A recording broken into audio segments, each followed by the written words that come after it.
This anime is just so surprising. I was just completely blindsided and floored at the end of the anime. Now, I obviously can't show you guys exactly what happens between this gal and the boy, but let's just say it's very surprising. Honestly, this was probably one of the best episodes of this anime called Chuhai Lips, Can Flavor of Married Women.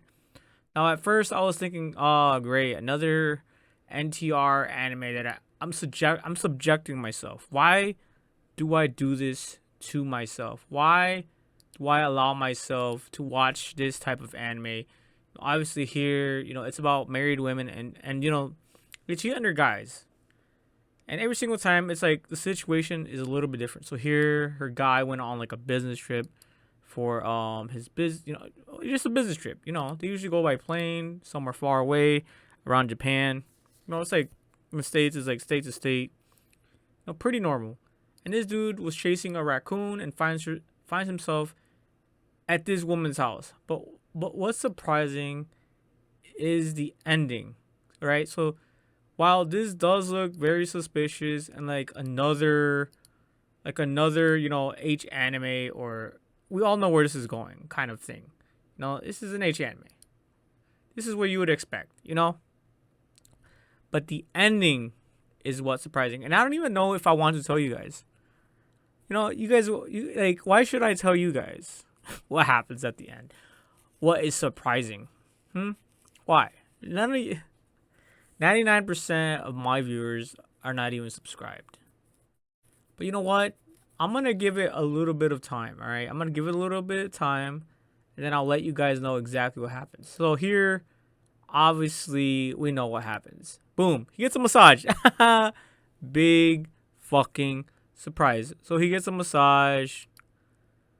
But of course, we all know where this is going. Once he turns around, the woman sees his boner, and they get it on, all right? They get it on, and he's like, it's like I'm being licked all over by a nice big tongue, yada, yada, yada. Then she asks him to turn around, but towards the end of the anime, so we're going to go right here towards the end, right here. He's like, that's strange. Okay, so why do you think he said that? Why do you think he's like, oh, that's strange? Well, because the lady, now get this, are you ready? She was actually a tanuki, okay? So she's pretty much a skinwalker. Well, not really a skinwalker, but an animal. So she can like transform from like an animal to a human form. So once the boy figures this out, I was like, God damn it. They got him. They got you guys. We were bamboozled. We were fooled. This entire time, this animal right here was that lady. Yeah, it's insane, guys. But anyways, that was the whole kicker. That was the surprise. Crazy anime that really just took me by surprise. Honestly, the best episode of this anime, like, period. Like, everything else was just more NTR shit. I don't know why I started watching this anime. It's just full of NTR and just really shallow, and there's not much substance. It's just really dumb for me. But this one gets a 10 out of 10 from me, guys. It's just the surprise, the twists, and the turns were just right on point. And look at this. The site, 10 out of 10.